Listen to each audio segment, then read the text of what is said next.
Hi guys, Keith Arkenberg Farms. It is now about the first week of July, right around the 4th of July weekend. That's when I always do this. But I'm getting ready to plant my sunflower field. I already planted half of it there 2 weeks ago. I'm gonna do some successions this year. I'm gonna plant this half this week, and I'll go back over here and plant that half in 2 weeks from now. So let me kind of show you how I do it, the tools I use, and the spreadsheet I use for figuring out what the mix is. So go inside and let me show you.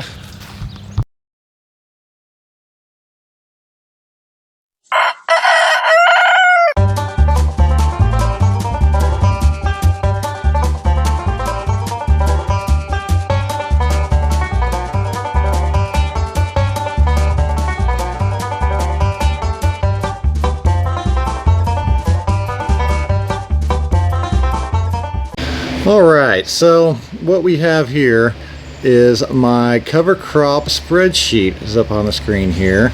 As you can see, I've got a bunch of different stuff on here. There's my original master template, just kind of show you what's going on with a mix on it. And then we got what we did last year on here with a mix on it, which I had stuff on the buckwheat on this one that I've got turned off, but buckwheat is horrible to plant with a sunflower field because it goes to seeds and it's a mess. So this is my mix this year. I mean, we're using cowpeas, sunflowers, and white clover because I was able to get white clover. I would prefer to use red clover, but I think the white clover will be a really good understory this year, and it should hopefully be there when I cut it down. So we'll see. The first one, it germinated pretty good, and that's 2 weeks ago. If it gets really hot, I know it does not like to germinate. So, I mean, the sheet's pretty simple here. We plug in the acres we want to plant, then we plug in our cover crop, which I don't know if I can, yeah, there we go. So we plug in our cover crops here. Then we come over here and enter the pound of acres that is suggested if you're broadcasting this cover crop. Then we come over to our mix ratio. So I kind of find this ratio works best. You want about 30% of your field to be sunflowers. And then your other, like your clover, your understory, about 10 to 20. And then your other mix would be around that 40% there. So the rest of this pretty much calculates out itself. So this is a pound of mix per acre. It'll calculate this for you. So if you're doing a full acre, this is what you'd need. I'm doing 1 3/4 acres. So this is the pounds of mix I need to actually mix to cover this full 1 3/4 acre. So you can't buy like 70 pounds of seed usually. You usually got to buy a 25 pound and a 50 pound bag. So that's where that comes from. So that's where the actuals come in of what I actually need. Then the cost, which it keeps getting more and more expensive every year. And then this tells me the pound to mix per acre based on this actual mix I have. And it tells me the actual percentage. And then we do just a little bit of cross-referencing over here on the end to make sure we're within 10% with our actual mix. So we use all of our cover crop seed we have, which were plus or minus 10%. So perfect. So what I'm going to do is go off of these numbers right here, which I'm pretty close with the numbers I'm playing around with right now, and start mixing our seed. So for our cover crop seed, I typically order mine online through Hand Cooked Seed. They seem to have the best price. They're fairly decent on getting stuff shipped out in a timely fashion. I mean, you're paying for the shipping, especially on the bigger bags, which kind of sucks. The smaller ones haven't included. Locally, I can get clover. I can also get cowpeas, but I want to use the iron clay cowpeas. I believe they're just a little bit better for going down and breaking up compaction. Then our sunflower seeds, which are Paradovic sunflower seeds. I will turn around and show you all these labels real quick. This one, of course, no labels. There's our white clover. There's our sunflowers, Paradovic sunflower seeds, which I will show you what they look like here in a second because I've actually got some growing from last year, some weeds. And then our iron clay cowpeas.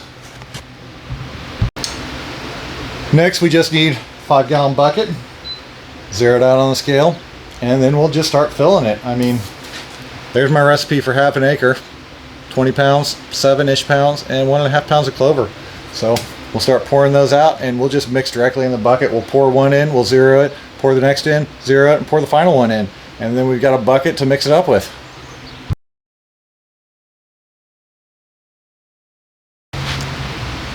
So I forgot my scale only goes up to 20 pounds. So I've got roughly 30 pounds of mix here. So it didn't like it, it was overloaded. So what I've done is just thrown it into a tote.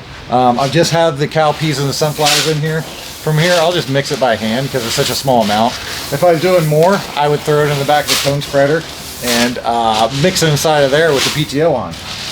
So for now, I'm just gonna mix this around, and I have not added the clover yet because it's such a small seed, but we'll get this mixed and then we'll add the clover, and I'll show you how I do that.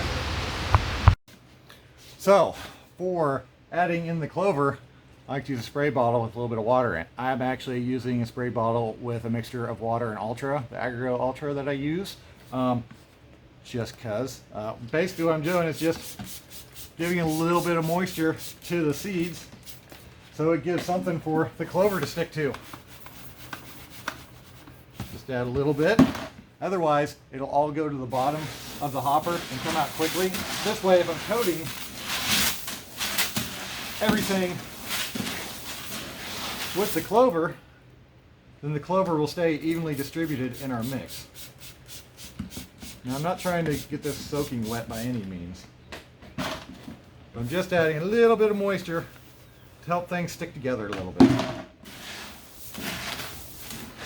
And it'll keep it all nice and suspended.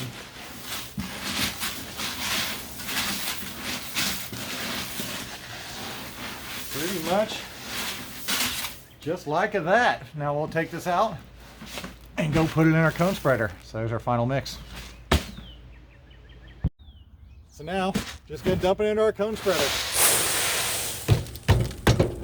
Just about as easy as that.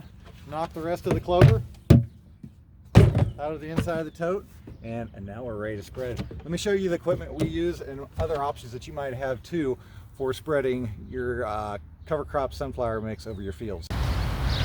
So we use a large cone spreader like this. It's PTO driven. Got a whole bunch of different settings on it, where to go. I do have a setting I've used last time. I'm not too happy with that. I'm going to take it back because I think it spread just a little bit too much. But no, take some fiddling around with. You want to set it lower than you need, but enough that all your different types of seeds will fall through until you kind of get it dialed in. That way you don't overspread, because if you overspread and you have this calculated out like I do, you run out of seed very quick. And I'm going to show you some other ways to spread it as well. So we've got other options for spreading as well, which is just a regular grass seeder or spreader. It's tow behind, it's got a hitch for the back of your lawnmower or small ATV or tractor. Just pull it around, pretty simple, open and close. Then we've got the most primitive of all, which I've planted a lot of grass with this little bad boy here. Just a walk behind. Fill it up, push it, there you go. I mean, you're just looking to spread the seed out. We're broadcasting, we're not drilling. After you broadcast, that's when you have to go back through and pull a harrow or something, or like I do, a big piece of chain link fence, just to cover over the seed. I don't even know if it's necessary or not. It's more or less, I think it helps to keep the birds out of it more than anything. So we'll get over there and start spreading. All right, now, so I'm lined up in the center of this block I'm going to plant. This block is roughly 45 foot wide. I found it'll throw the seed about 20 foot-ish. We'll see, that's kind of what my estimates are. Pretty much what I did over here on this side that's a lot greener. But once I start this, I cannot stop. I get one pass with this thing because at the lowest gate I can open it is how much the seed will fall out. Last time I got one down and then I got like maybe an eighth of the way back before I ran out of seed. So I'm gonna try to do this one pass, one run, so there won't be any fancy little shots here of me coming or going or doing any fun stuff. I'm just gonna set it up and roll, and I'm out of here.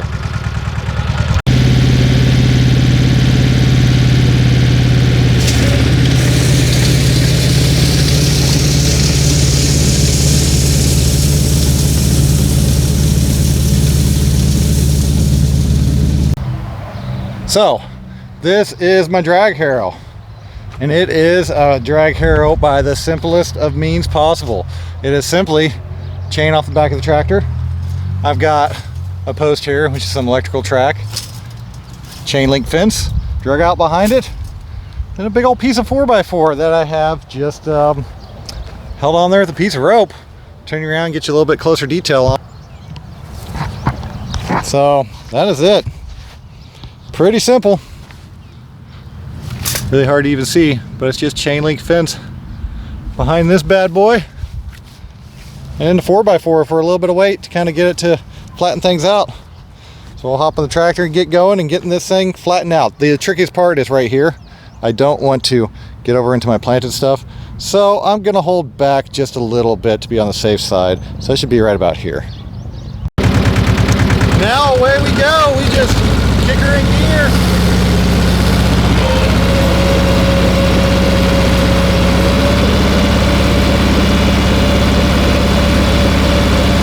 So I'm just trying to follow somewhat of a straight path so I know where I've been and where I haven't.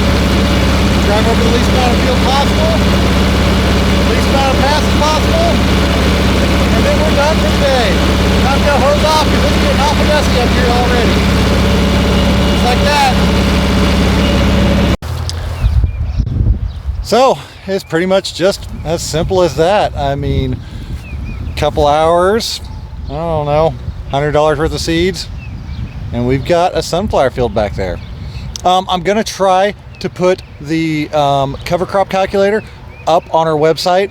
I believe I was gonna do it last year and I never did, so I don't think it's up there. I'm gonna make it free for the first week, so go ahead and check it out. Arkenbergfarms.com, scroll down to the bottom, digital tools and training. There's a bunch of other cool stuff down there as well you can check out. There's a freebie, some other pay ones. They're all minimal cost. I mean, there's really not much in it, but they're very, very helpful. So hope y'all like what you saw today. If you did, don't forget to like and subscribe. Thank y'all. Have a good day.